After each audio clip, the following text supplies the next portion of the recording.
What is the creepiest paranormal experience you've had, even though you are a hardcore skeptic? My brother came running into my room late one night while our dad was working late.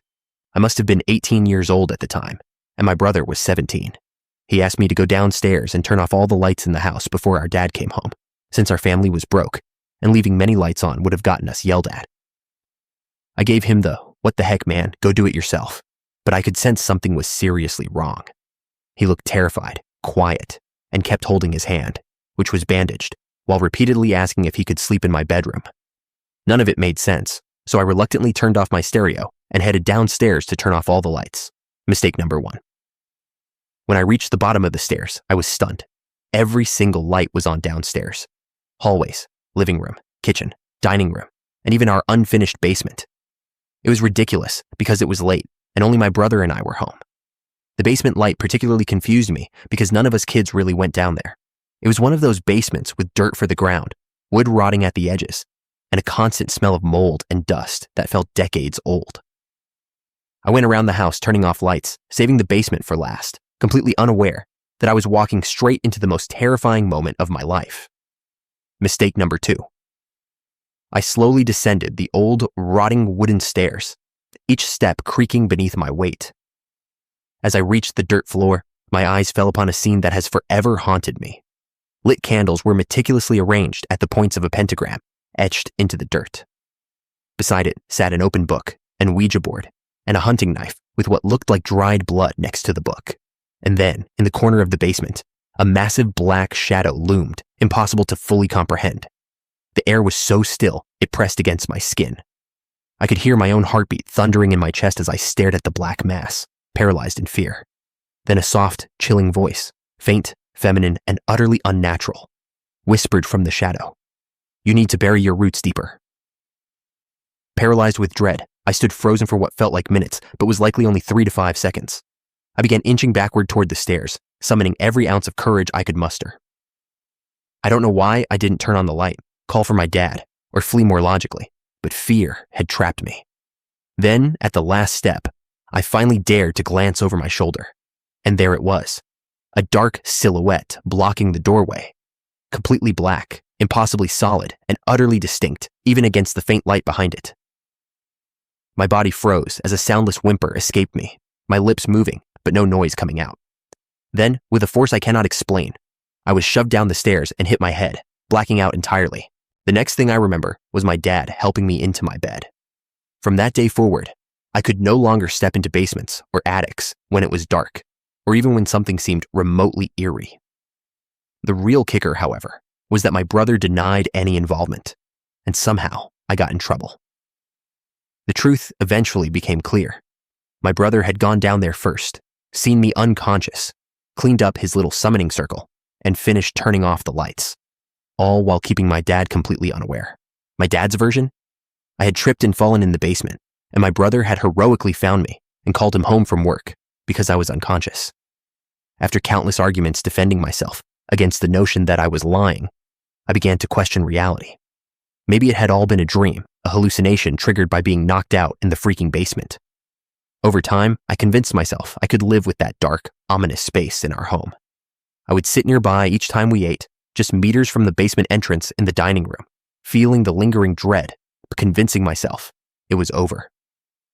Months later, during a family dinner with my dad, brother, and 2 younger sisters, a terrifying sound shattered the calm. A child crying, shrieking, and snarling seemed to come from the basement. My dad assumed it was a cat or a fox and went to investigate. A few minutes later, he returned silently, then immediately went outside and gathered a large piece of drywall, nails, and a hammer. That night, he boarded up the basement entrance during our meal, stating clearly that no one is allowed down there because it isn't safe. From that moment, I knew the horror had been real. Eventually, my dad confronted my brother, who sheepishly admitted the truth. He retrieved a box from his closet containing the book, knife, Ouija board, and candles. My dad, furious, took the entire box, dug a hole near a tree in the backyard, set it all on fire, and buried the ashes beneath the dirt. After that, the house returned to an uneasy calm. The youngest sister's bedroom closet retained a strange atmosphere, with cousins claiming they felt uneasy there during sleepovers. But aside from that, life seemed normal. Despite the basement being blocked, a nagging thought lingered. Had we truly buried our roots deep enough? Years later, when I was 31, I returned to the house for closure. None of us had lived there for over a decade, and my curiosity demanded an answer. On a trip near my old hometown, I persuaded my girlfriend to accompany me and support me through whatever awaited. We drove up to the house and found a new family living there. I knocked and explained that I had grown up in the home and just wanted a bit of nostalgia. Then, cautiously, I asked, "Do you know if the basement entrance in the dining room was boarded up?" The woman gave an odd look and said it wasn't. Then I asked if any of their children slept in the bedroom at the top of the stairs to the left, the one my sister had occupied. She explained that none of their kids liked that room and that they had a friend come over 4 times to perform a sage cleansing of the house since moving in. When I asked how long they had lived there, she replied, 2 months. Story 2. I've lived in several houses over my life, and in every single one, something genuinely strange has happened. In the first house I remember, I was between 0 and 5 years old, so my memories are hazy, and I'm not certain if anything was real. I never liked being upstairs, and always hurried down the stairs as fast as possible. I have one vivid image in my mind, which might have been a creation of my imagination, of me looking up the stairs and seeing the silhouette of someone with long, messy hair brushing the floor. That's all I remember from that time, but the image has haunted me for years. The next house I lived in holds almost no clear memories for me, so I can't say much about what occurred there. The house where I spent most of my early life was a different story.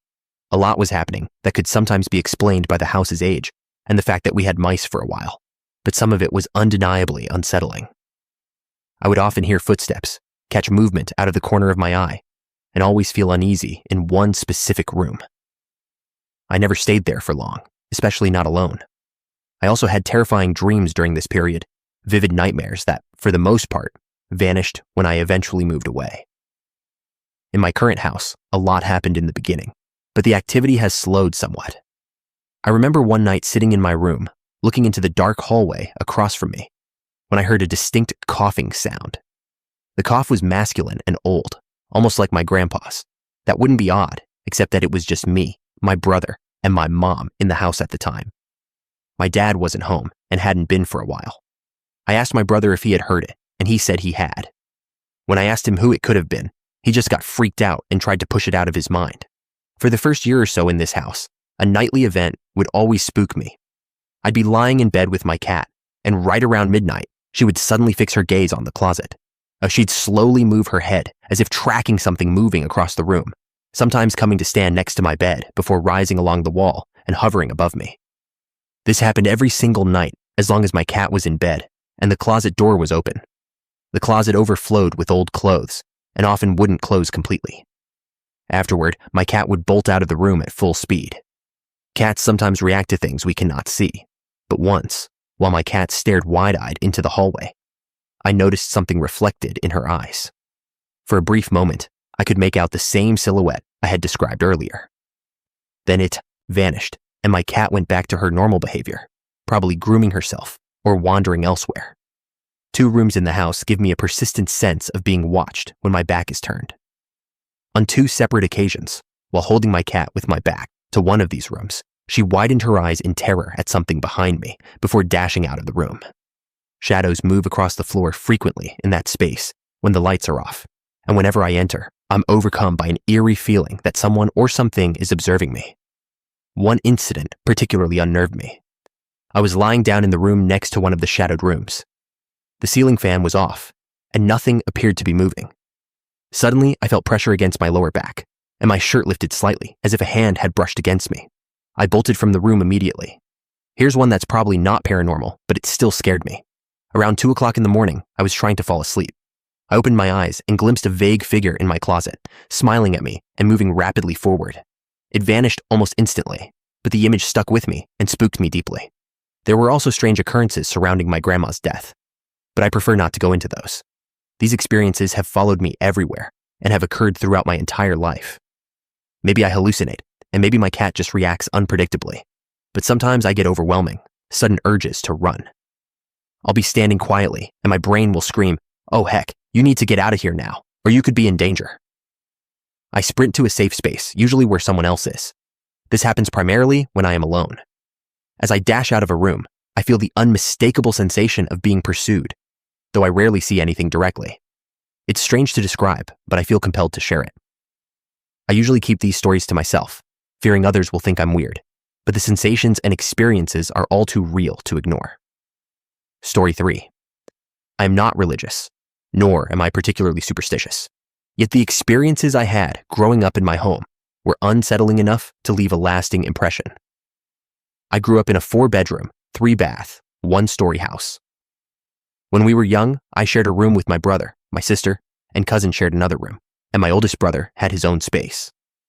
Around the time I was about 5 or 6, my oldest brother and cousin moved out.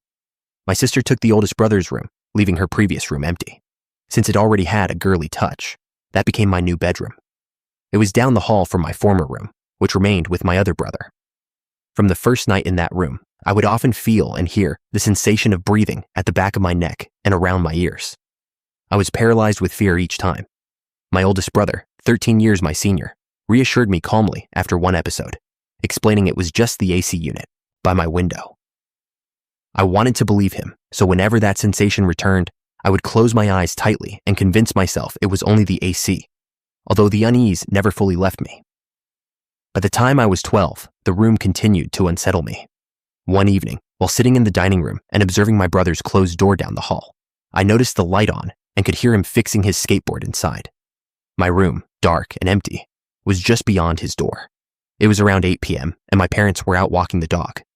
Suddenly, I saw a faintly glowing white figure of a man moving from my brother's closed room directly into my own. I was utterly terrified. When my parents returned, I told them immediately, and they entered my brother's room, instructing him to stay in the living room. My mother then asked casually, "So you saw the ghost?" My family explained that everyone who had lived in the house had seen it at some point, and it was entirely harmless. My mom added that it was more important to fear the living than the dead. She claimed the spirit was likely her brother, who had passed in the 1980s and had been present in the house many times before without causing harm. Together, we discussed the many unusual events that had occurred over the years, acknowledging the ghost's presence while understanding it posed no danger. About a year later, my mom herself had a frightening encounter. One night while asleep, she awoke to find a man standing next to her bed, staring at her intently. She was initially shocked, but the figure vanished after a moment. It was the same ghost. My mother, determined not to be intimidated, loudly told the spirit that it could remain in the house, but could not frighten her, and if it attempted to scare her again, it should leave immediately.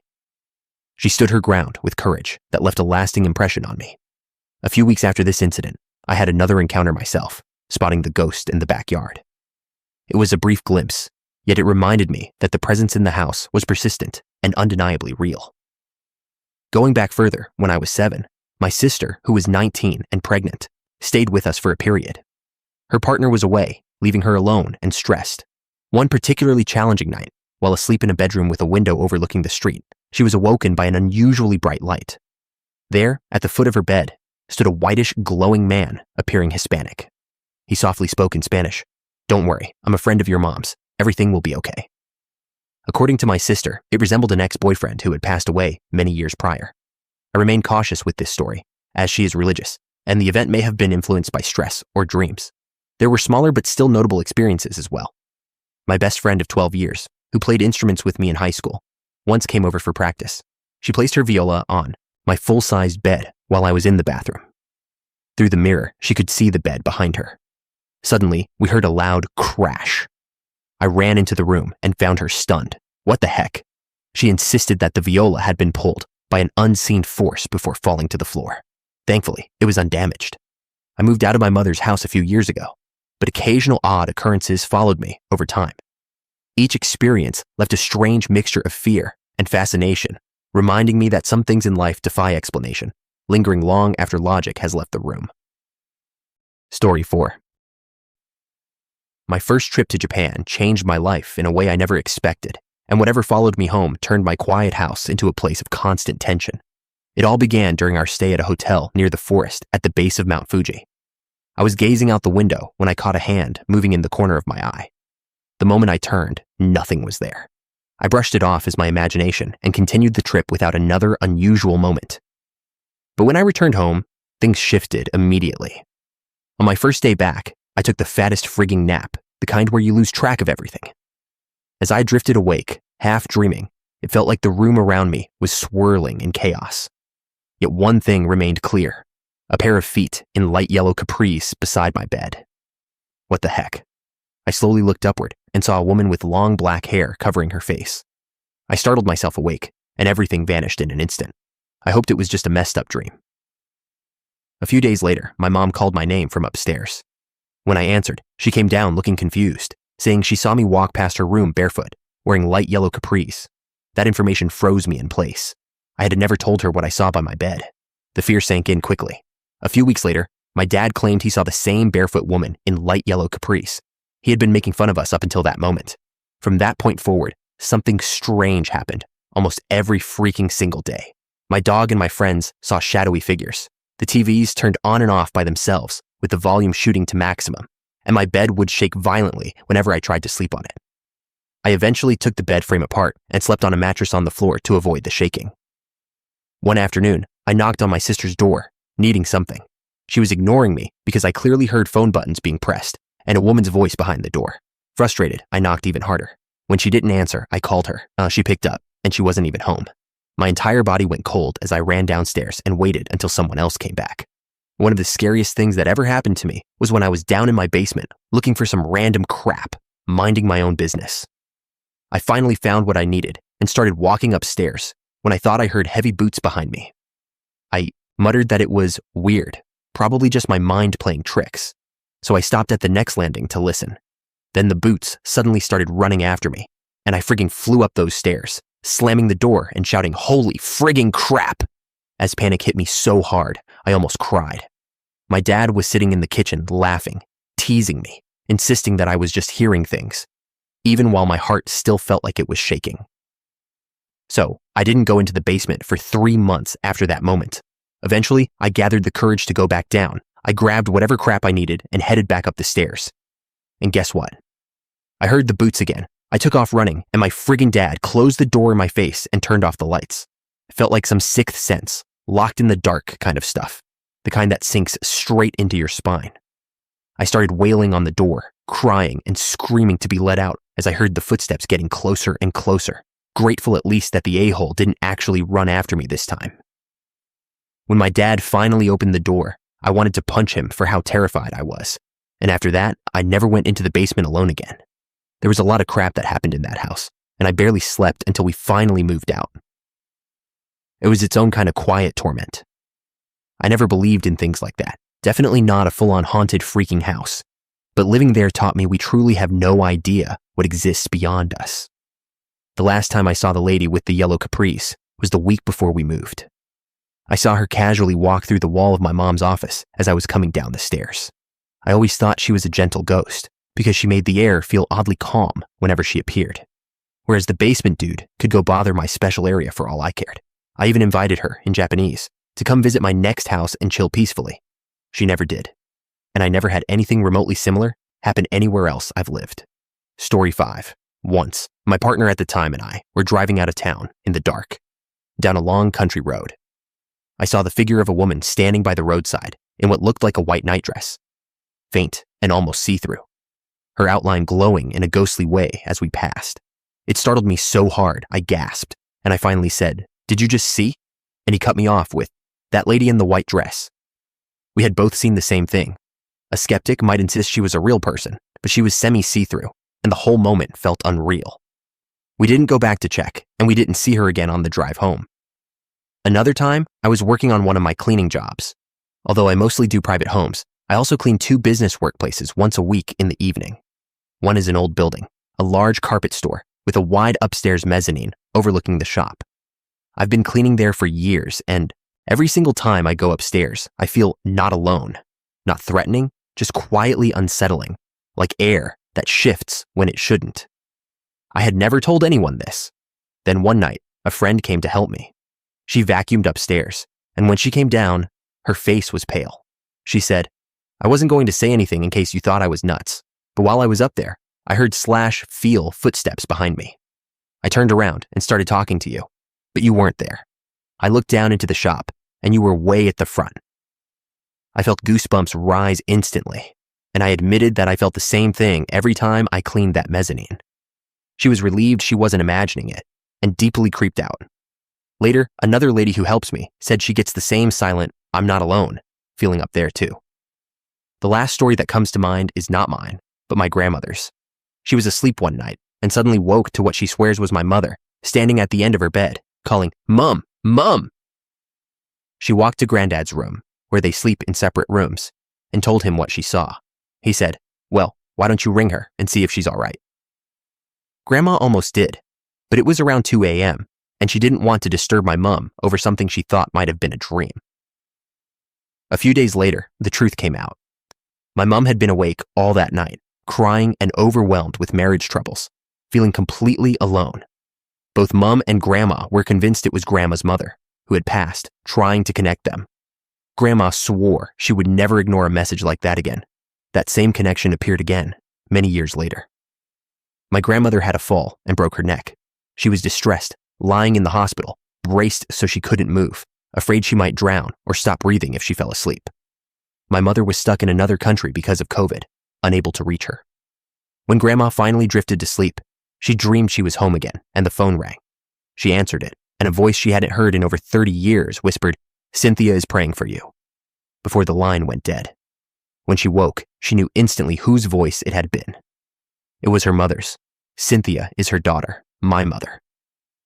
When Mum called the hospital later, Grandma told her the dream, and Mum got goosebumps because she had been praying to her Nana that night, begging her to watch over Grandma and bring her comfort.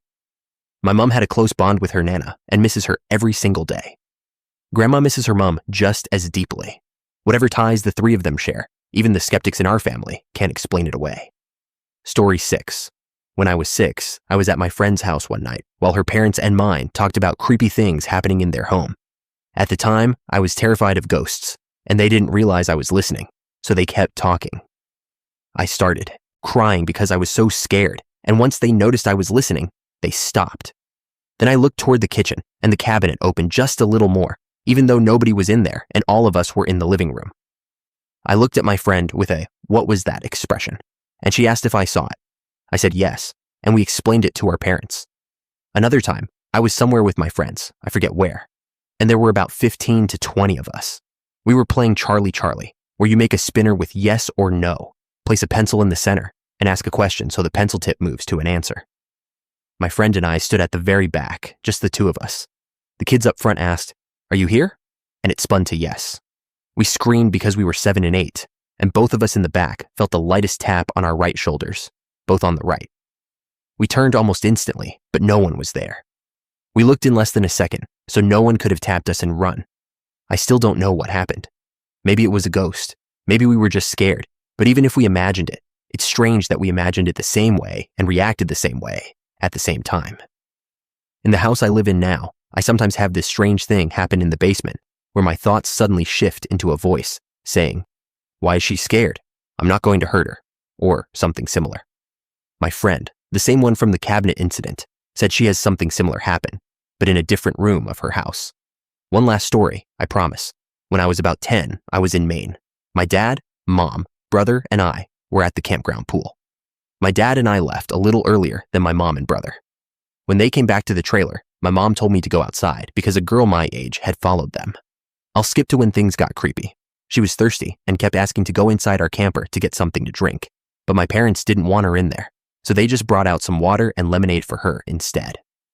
We were bored and wanted to go outside and play, but she was giving off a very sketchy vibe, and I didn't want to leave her alone with my brother, who was 5 at the time.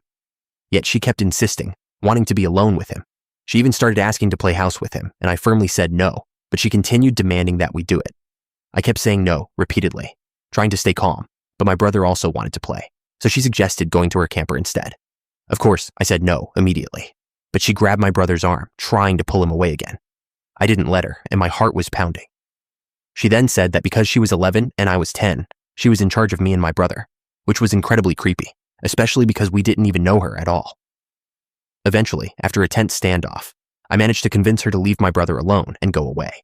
Even now, I still have no idea what she would have done if I had let her take him to her trailer, but I am certain it wouldn't have been good.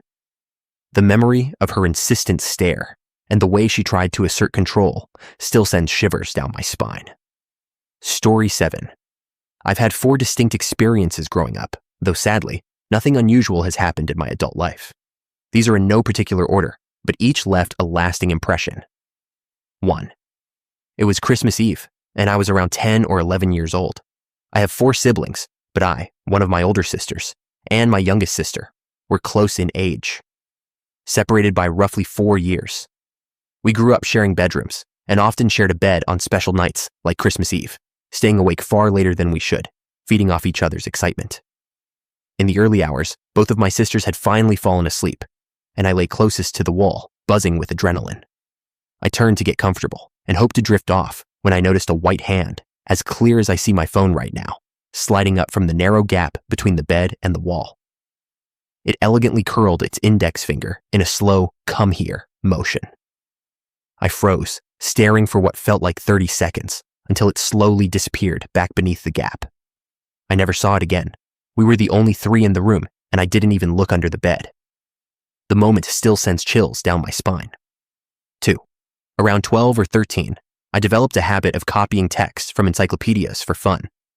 One night, just before midnight, I was in a bunk bed, sitting upright against the wall, reading and writing on my blanket-covered knees. The house was silent, everyone else asleep, and I felt completely alone. I looked toward the window, which was pitch black, and blinked. Suddenly, it was 7:30 in the morning.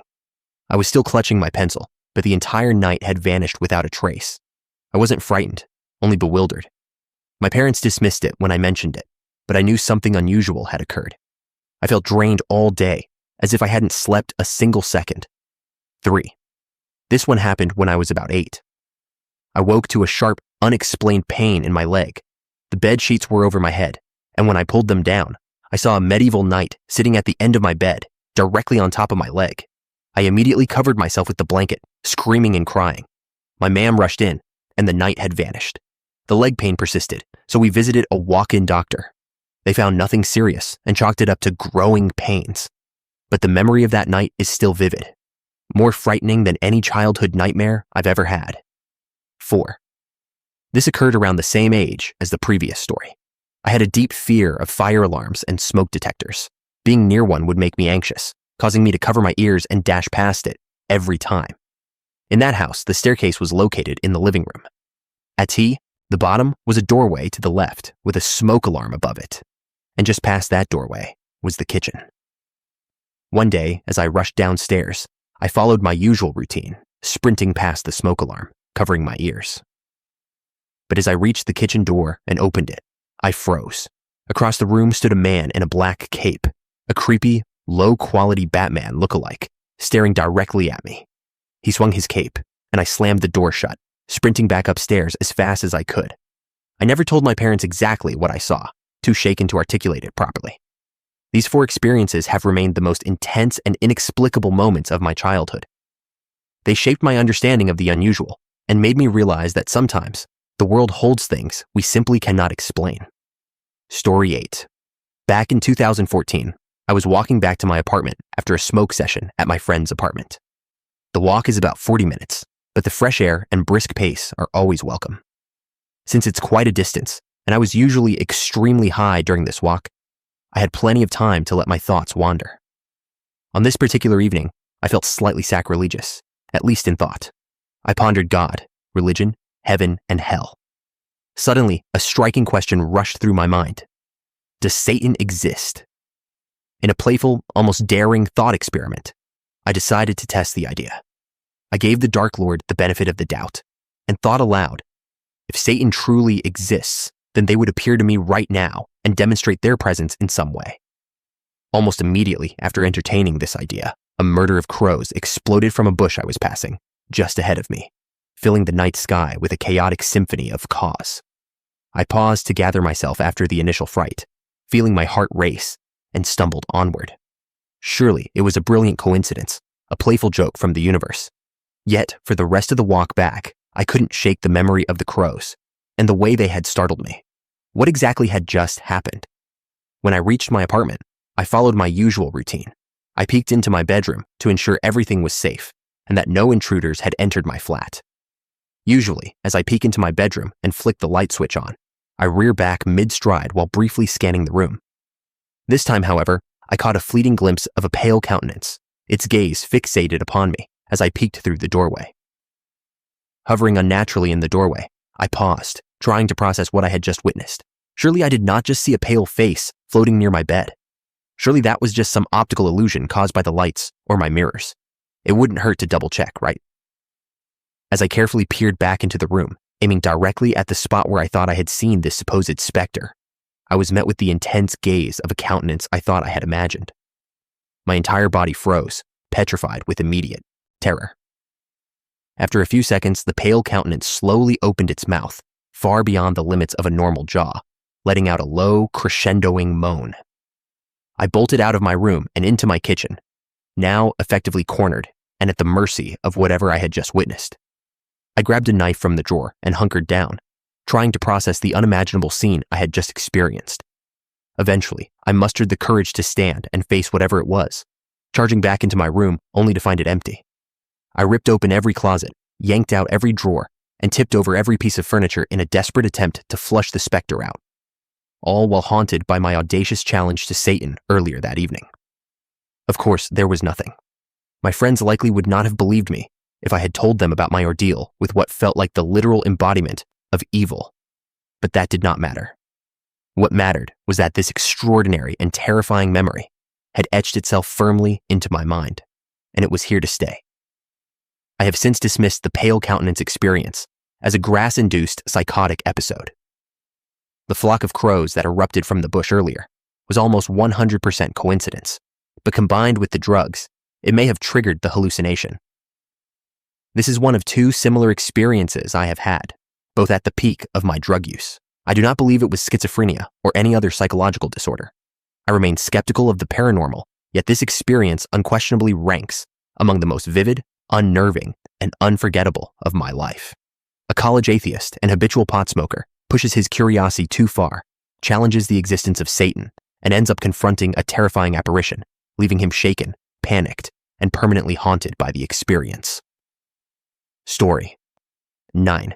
I grew up in a very religious family, living in my grandma's basement with my parents and siblings until I was 14. Anything I saw or imagined was probably amplified by my parents' unwavering belief that the house was infested with demons. Growing up in an environment where your family believes they are waging spiritual warfare daily can make even the smallest sounds and shadows feel threatening. And a child's mind naturally runs through the wildest explanations to make sense of it all. The house was full of strange occurrences. Footsteps echoed through the night when nobody was awake, sometimes stopping right above my baby sister's crib, only to resume stomping loud enough to wake her. My dad, in particular, would rush upstairs thinking it was my grandma or my aunt, who also lived there, only to find no one awake. My dad experienced the most unsettling phenomena. He once described seeing an eyeless old lady resembling his grandmother, who told him to leave the house, insisting she did not want him there. I remember one night vividly. I was in the basement talking with my mom when a loud crash erupted from the main floor. My dad had been in the kitchen feeding my baby sister, and when I rushed up to check, I found him standing amid a mess of cereal scattered across the floor. He said he had gone to the sink for a moment, turned around, and watched the cereal box he had been feeding my sister fly across the room into the wall. My sister was barely a year old and clearly didn't have the strength to throw it that forcefully. Several friends who stayed over also felt a strange unease in the house. One even claimed to see a headless apparition. Perhaps it was just an overactive imagination fueled by the creepy stories my sister and I had been telling, but the experience left them shaken nonetheless. One memory remains particularly vivid, even though I was only around 7 or 8 at the time. I was lying in bed, struggling to sleep, when I sensed something watching me. At first, it didn't seem unusual. After all, my environment had conditioned me to expect strange things. But when I rolled over, I froze. Floating directly above me was a hooded figure, utterly still, its presence filling the room with a suffocating sense of dread. I couldn't make out any features, but its gaze felt impossibly intense, like it was peering directly into my soul. It was darker than the shadows of my room, and that dread sank deep into every part of me. Slowly, the figure reached out a hand. Terrified, I yanked the covers over myself and squeezed my eyes shut. I don't know why I didn't turn on the light, or call for my dad, or run. In that moment, logic had no place. If whatever it was had wanted to harm me, I would have been ended for sure. Looking back, I don't believe in the paranormal, and I think most of what I experienced can be explained. That hooded figure might have been a figment of my imagination, fueled by fear and the tense environment in which I was raised. My dad, on the other hand, may have had a more vivid experience due to his overactive imagination. Even now, though, I can recall every detail: the weight of the dread, the floating figure, the strange chaos in the house. It is a memory lodged firmly in my mind, one that blends fear, curiosity, and the uncanny in a way that still fascinates me to this day. Story 10. When I was 5, my family moved to West Virginia for my dad's job. We settled into a newly constructed 2-story townhome next to a lake and a massive empty field, which was perfect for my younger brother and me to play in during the day with our mom. The wide open space felt magical, a world of adventure where we could run, explore, and imagine all sorts of things. Life seemed ordinary and pleasant for about a year, with nothing truly unusual happening, until one night that would change everything. Around 10 o'clock one evening, the smoke alarm went off unexpectedly. My parents rushed upstairs to check on us. Dad reset the smoke detector because there wasn't any smoke, and my brother and I went back to bed, slightly startled, but mostly confused. Over the next 3 nights, the same thing happened at the same time. On the 3rd night, Dad even replaced the batteries, yet the alarm continued. By the 4th night, my parents removed the smoke alarm entirely, unknowingly setting the stage for the unsettling event that occurred on the 5th night. Bedtime came as usual, and my brother and I were looking forward to a night free from the jarring smoke alarm, which had woken us repeatedly over the past 4 nights. I was asleep but woke around 10 o'clock, not to the alarm, but because of a strong, pungent odor of sulfur filling the room. Confused and wary, I rolled over on the top bunk and perched my head over the handrail to look around. A soft red glow shone from under our bed, casting eerie, shifting shadows across the room. A terrifying sense of dread washed over me, as though the bed itself were on fire. Before I could call for my parents, I saw the most insane and horrifying sight of my life. A hand emerged from beneath the bed and gripped the sideboard, followed by a second hand. Panic overtook me, and I rolled away, wedging myself between the mattress and the wall, trying to create as much distance as possible from whatever was below. The red glow intensified, filling the room with a hellish light that made the shadows dance as if alive. The hands reappeared on the guardrail and began to pull up a grotesque, humanoid figure. Its skin was charred and black, flaking in places to reveal raw, red flesh beneath. Its eyes were pools of infinite darkness, and I lay frozen on my side, unable to move or scream, as it slowly extended a hand toward me. Every instinct screamed to run, yet I was paralyzed by sheer terror. Then, like a dam bursting, my lungs expelled every ounce of life in my little body as I screamed, the sound echoing in desperate terror. I could hear my parents shouting, asking if I was okay, their footsteps rushing up the stairwell. The charred being glanced toward the door as my parents' steps drew closer. It gave what I can only describe as a sinister smirk before lowering itself back under the bed, disappearing from view. When my parents arrived, the first thing they noticed was the lingering sulfur smell. Dad lifted me from the bed, and Mom opened the window to air out the room. My brother, who was only 2, woke up but saw nothing. Mom took me to the top of the stairwell and prayed the rosary with me after I recounted what I had seen. I still do not know what that creature was, why it didn't go after my brother, or what would have happened if it had grabbed me. That night remains the most terrifying I have ever experienced, and the memory is vivid even decades later. Thinking of the smell, the red glow, and that grotesque figure under my bed still sends chills down my spine. The experience left a permanent mark, a reminder of how fragile our sense of safety can be when the unknown lurks just beyond the light. Story 11. 4 years ago, I was working a catering job in a century-old 6-story mansion. The building was comically large for the sparse number of guests who typically came through in a day, the night shift even more so. On weekday evenings, it was usually a skeleton crew, just me and a manager, navigating the cavernous space alone. The mansion had countless reports of hauntings and strange entities, especially on the 6th floor. That floor had the eeriest vibes, consisting of a long, dimly lit hallway with multiple doors on either side leading to individual conference rooms. At the end of the hall was a small room that led into a personal washroom. The air there was particularly still and stagnant, almost as if all the thick humidity of the building had collected on that floor to settle. I had always assumed the ghost stories were my coworkers spinning tales to match the hollow creepiness of the space.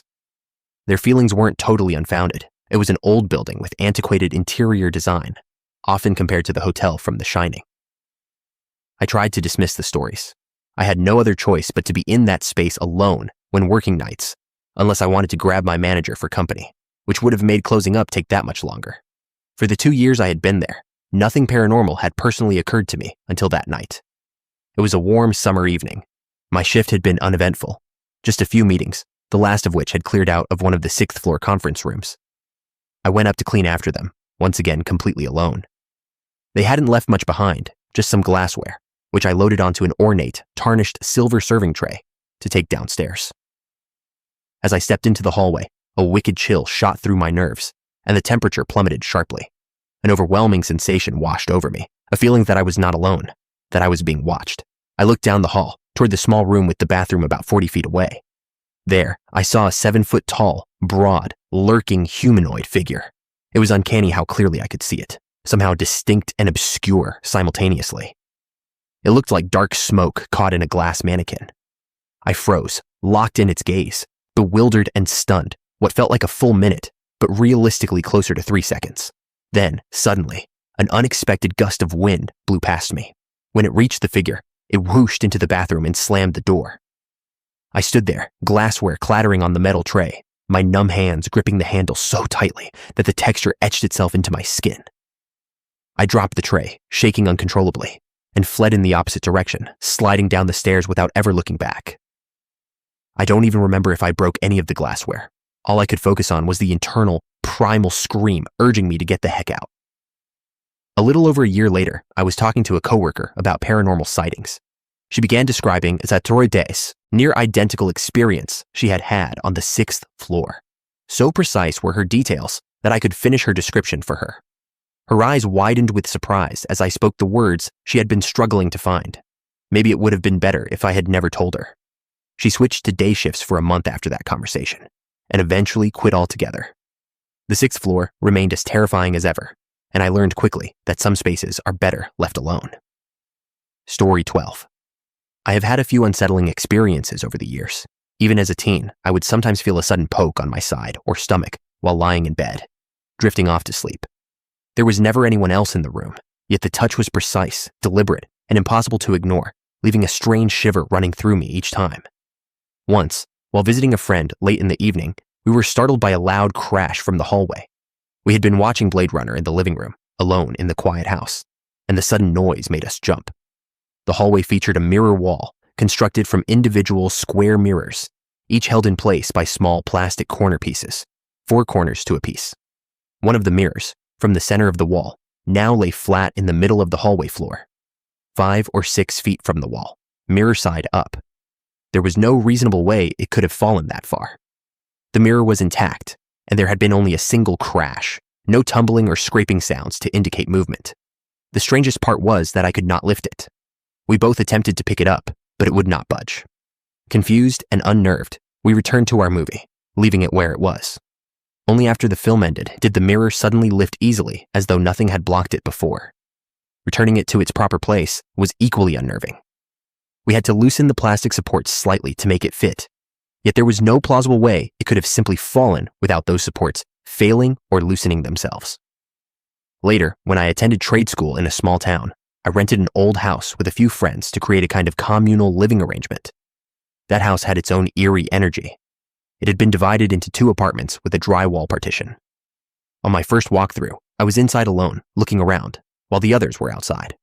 I lightly knocked on the drywall to see how we might use it. Immediately, a startled voice called out, "Hello?" from the other side. Peering out the window, I saw everyone outside. I had not imagined it. The voice sounded close, as though someone was standing directly behind the wall. After we settled in, one roommate's girlfriend explored the attic and found a pair of old-fashioned children's shoes left behind by a previous occupant. After she took them, soft, deliberate footsteps began pacing through the attic at unpredictable intervals, sometimes lasting up to 10 minutes. You could be sitting in the living room, and they would begin as if someone were walking right above you. After the shoes were returned, the footsteps stopped completely. The final strange experience in that house was oddly comforting. I had a tall stack of books and notebooks on my desk and was searching for one specific volume. After minutes of rummaging in frustration, I gave up and stepped away. At that moment, the top third of the stack, perhaps 5 books, shifted and slid gently onto the table. On top rested the very book I had been seeking. I froze, whispered a quiet "thank you," and carried it into another room, marveling at the subtle guidance. Story 13. I have had more than a few what-on-earth moments in my life, and many of them came from the houses I lived in. As a child, I suffered from horrendous night terrors, the kind where I would wake up screaming, not able to calm down at all. And the doctor told my mom it was just part of growing up. The night terrors stopped when we moved to a different house when I was 5, but I still remember being terrified all the time in that first place. Things would shift on their own. You could leave the kitchen for a few minutes, come back, and the cupboard would be wide open.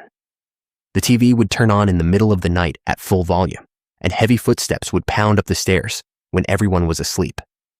The cellar, an old dirt one, made my skin crawl, and I refused to go anywhere near its door. My uncle owned the place and had let us live there. Before that, an elderly couple had stayed there for over 40 years, and the man had been a real a-hole.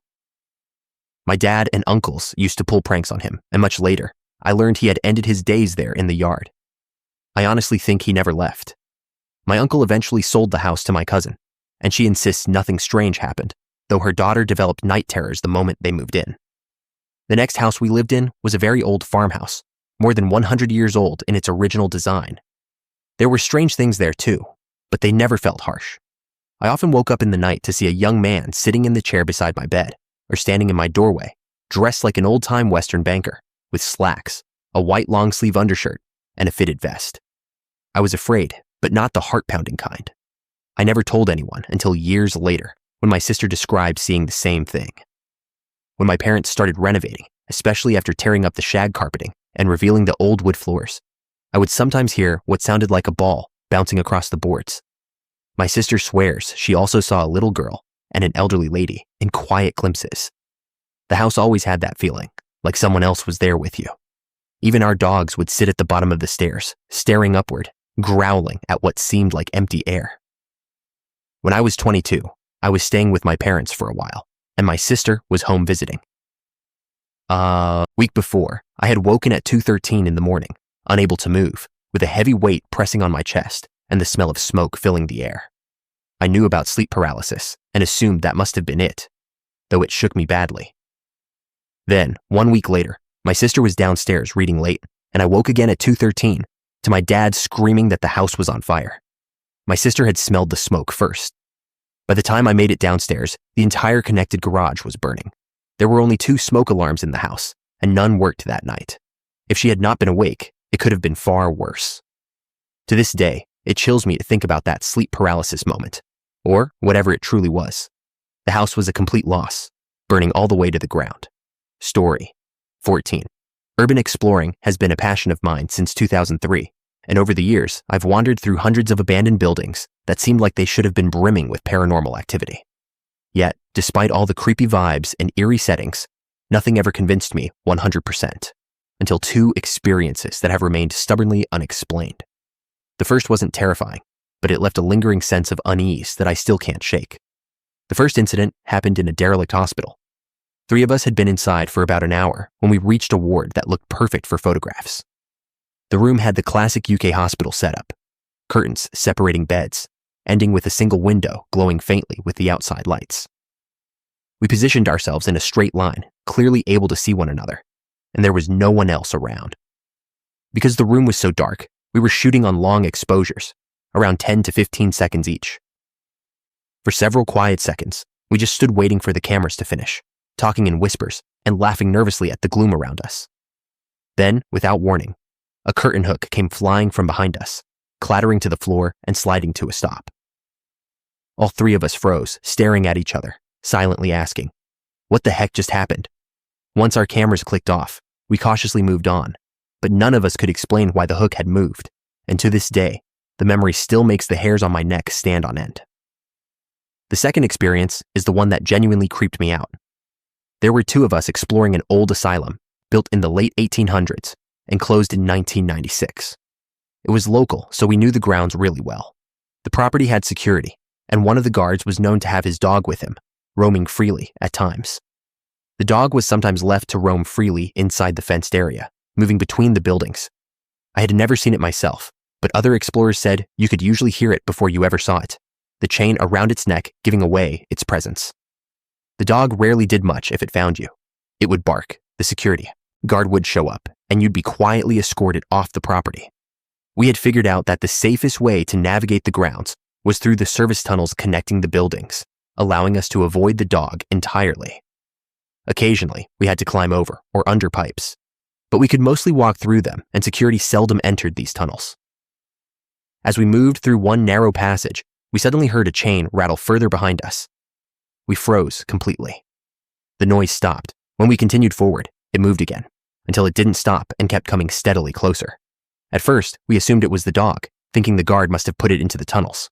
We reached an exit that opened into a narrow corridor. Both of us were reasonably large, so we managed to hold the door shut, bracing ourselves firmly against the opposite wall. Whatever was on the other side started banging hard against the door, both of us straining with every ounce of strength. Up until that moment, we were still thinking it was the dog. Then my mate, who was holding the handle, whispered, "It's frigging turning! Someone is frigging turning it!" We both assumed it was the guard. Trespassing is only a civil offense in the UK, and even though he seemed upset, at worst, we expected a simple slap on the wrist. My friend suggested letting go on the count of 3. When we did, nothing happened at all. Gingerly, we opened the previously rattling door. There was nothing. 2 high-powered torches illuminated the tunnels, but the space was empty. We got out immediately, our hearts racing, and to this day, whenever we hang out, the story inevitably comes up. No explanation has ever made sense. I returned many times afterward, but never saw or heard anything again. The asylum has since been demolished, replaced by a housing estate, leaving only the memory of that night and the creeping uncertainty that still lingers quietly in the back of my mind. Thank you for watching. If you enjoyed this video, be sure to give it a thumbs up, subscribe, and hit the bell icon so you never miss an update.